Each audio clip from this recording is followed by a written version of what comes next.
Hi, yes, hello, and welcome to the second channel. If you're new here, hi, my name is Ashley, and if you're a returner, welcome back. Today's a little different. You know me and husband love to travel. You know we love historic things, and so we thought for the 4th of July, what better place to be than at the very first president's house. We are in Mount Vernon, almost said Mount Washington. That is not correct. But we are in Mount Vernon today going on a full tour, and I can't wait to take you with me.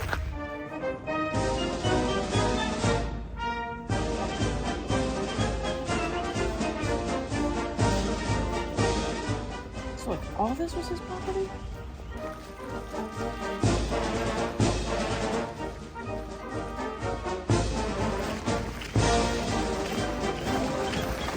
Wow.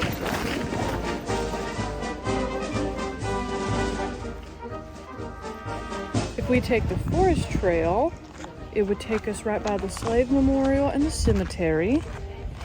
And then we could come up to the 16-sided barn. And wouldn't you know it, that's exactly what we came here for.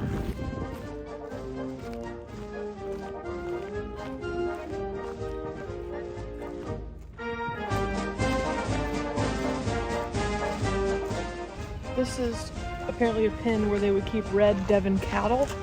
And apparently they still have red Devon cattle here today, but I don't see nary a cattle.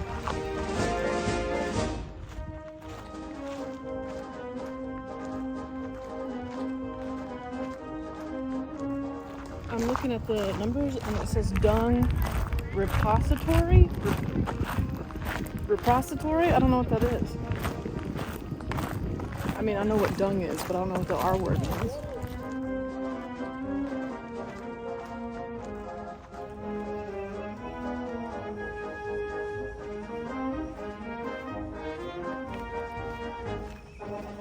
It's so pretty out here. Also, one thing I've always wanted to do is find an arrowhead.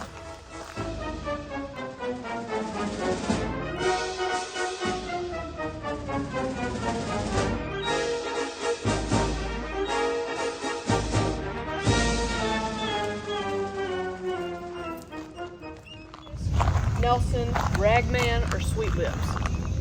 I think, which was not the name, I think Nelson was not the name. Do you have a guess? Nelson! So that means he had a dog named Sweet Lips.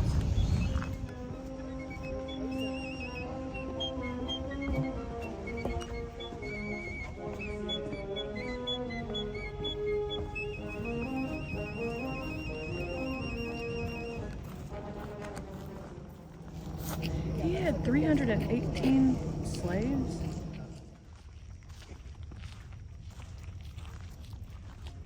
The majority of his slaves were women.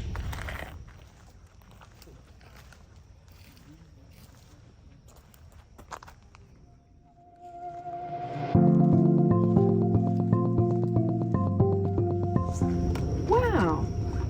Okay, this is really interesting. Washington as a farmer, he's the one that started experimenting with a 7-year crop rotation.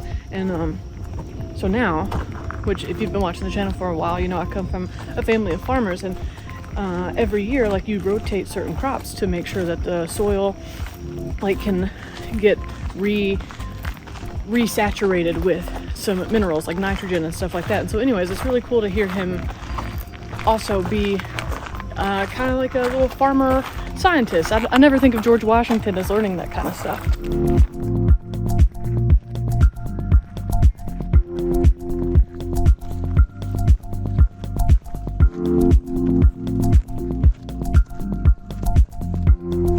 Because they're both breeds of the time, and it gives a nice, they're very different breeds. Oh, I'm naked. I want to pet the baby. Look more.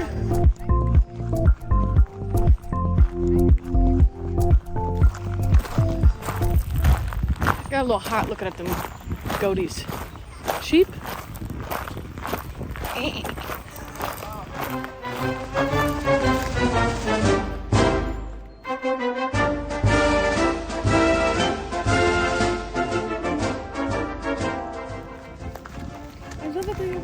stations set up and people in period clothing like doing their little thing. That's fun. Butterfly. After Washington's done salting all the things, he will use that in cooking. A little known fact about George Washington is he is the first man to ever test using a sprinkler on his greens. So he is the father of this nation, and he is also the father of irrigation. Oh, look at them in there. Do they have babies?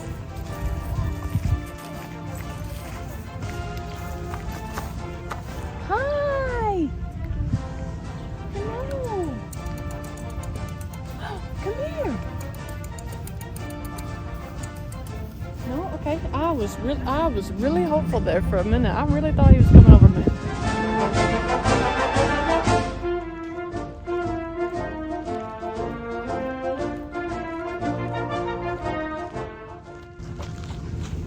This is so pretty.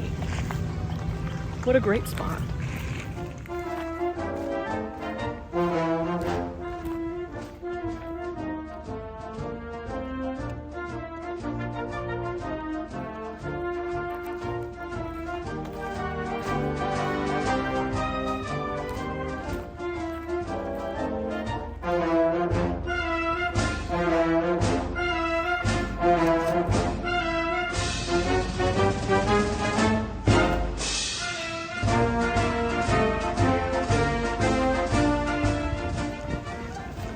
This right here is actually George Washington's yacht.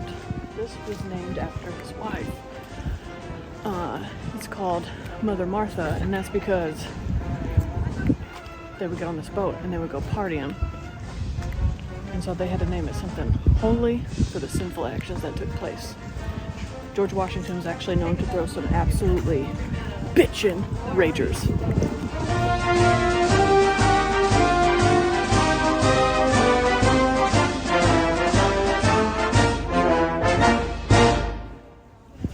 I wonder how George Washington would have felt had he known that his wharf was rebuilt. And I'm sure he'd be happy about that, but then finding out that Queen Elizabeth was going to come. Anyways, I just wonder how he would have felt, you know, after he kind of led the whole, you know, revolution. The Queen coming and being like, good job, Washington. Tink. I don't know. How do you get more American than being at the first president's wharf? And there's bald eagles. God bless America.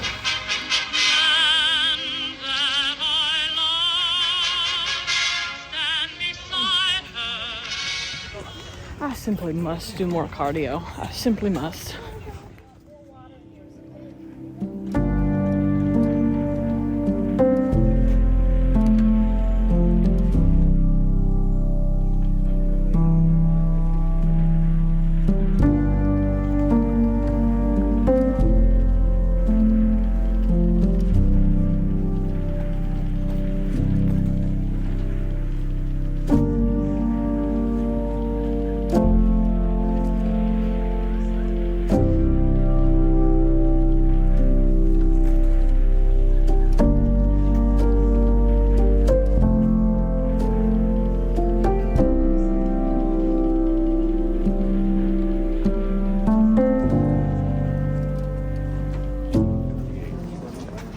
Mount Vernon is privately owned. It's been privately owned for over 160 years.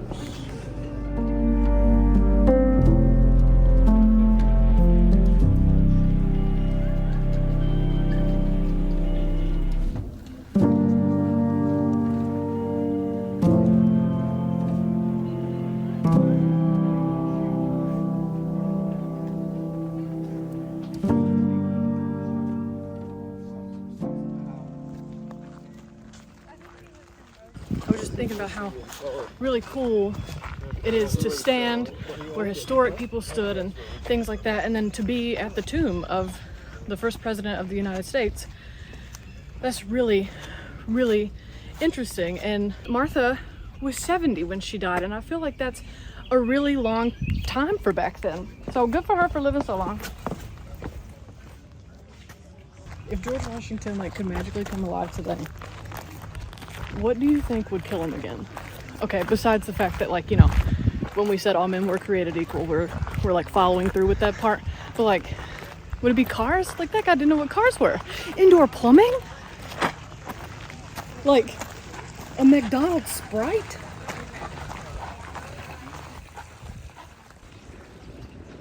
Okay, that makes sense because he was testing out the soil and stuff. And okay, so he didn't just pick up the poopies and then spread it about. He like let it essentially just marinate for a while and then distribute it. Okay, man, he was really a scientist. This is just beautiful out here. This is a beautiful piece of property. What's a ha-ha wall?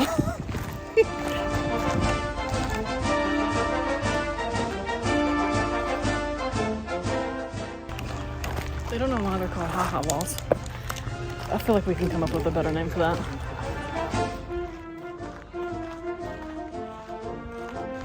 Do they still have horses? Because it do be smelling like it.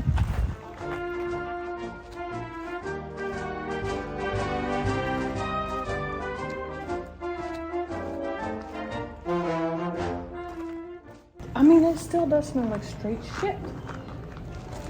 And like horse shit.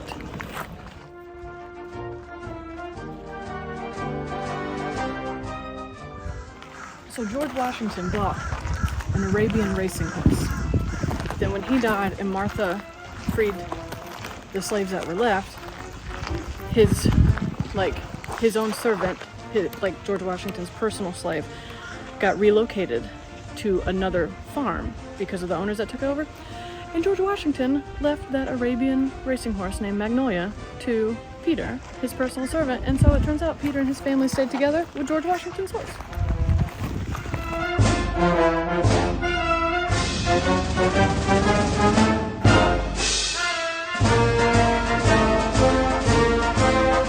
Like a relatively inexpensive way to travel.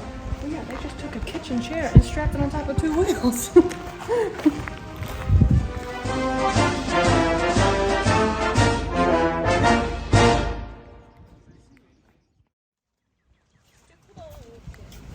Oh, this is so pretty. That's an artichoke? I never knew how them things grew.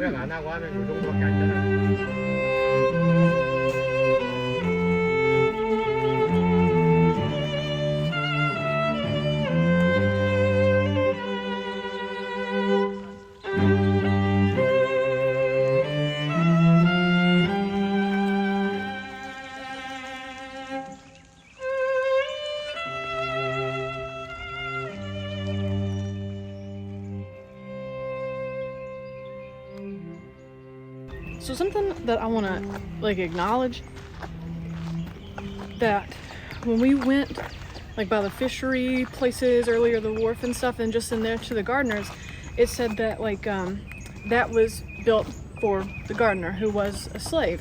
And even reading about the boats earlier, the slave that they, that talked about George Washington said that he always approached him, asked to use his boat, and then always returned the boat where, like Washington returned the boat where he found it. And then like he said that thing I just read, that whenever George Washington finally found like a skilled gardener, he built that for him to be close to the garden so he could do his work. And so like slavery is bad. It was a bad thing.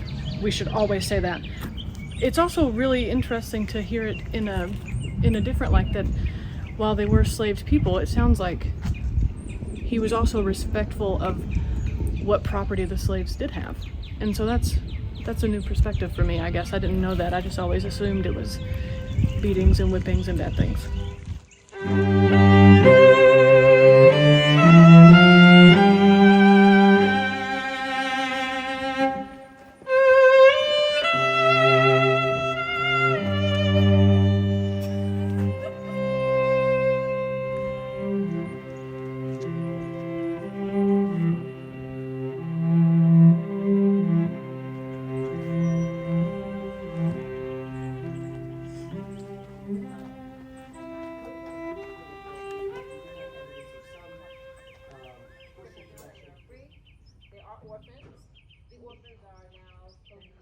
We are a fully functioning blacksmith shop.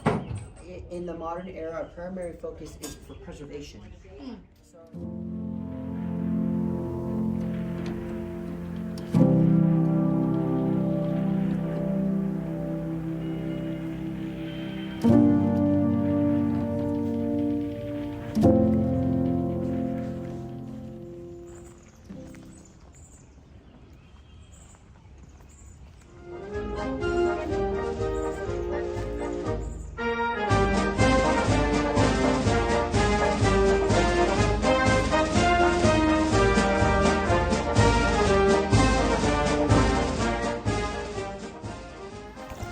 beautiful in here. I love it. Puppy. George Washington has seen this tree. He probably even touched it. And now I'm touching the tree. That's kind of cool.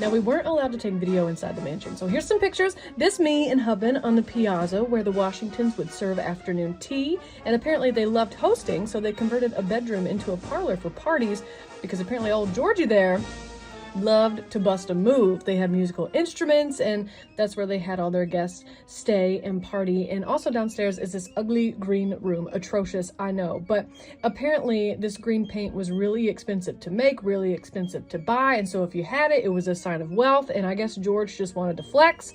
And I also wanted to point out this here key.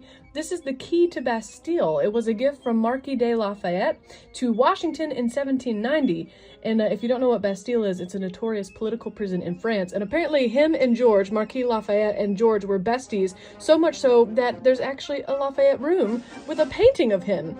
Speaking of bedrooms, there was a full-on blue bedroom, blue curtains, blue bedding, blue walls, and a yellow room with yellow bedding, yellow walls, yellow bed. And also, speaking of bedrooms, you get to see Washington's bedroom and the bed where he died on December 14th in 1799, which I thought was kind of crazy that it's still, you know, like that's where he big dead. Anyways, you end up ending the tour with George Washington's study, and apparently this was his little retreat. It's where he spent his alone time, and no one was allowed inside without an invitation. So that's where George Washington had some self-care, I guess you could say.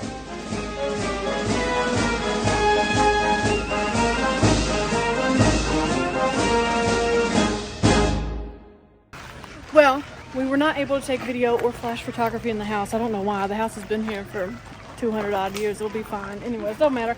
So you've seen everything. And what's really cool, I've said it 2 or 3 times in the video thus far, and I think this is why Blake and I love history as much as we do, to be in a place where historic figures like George Washington lived.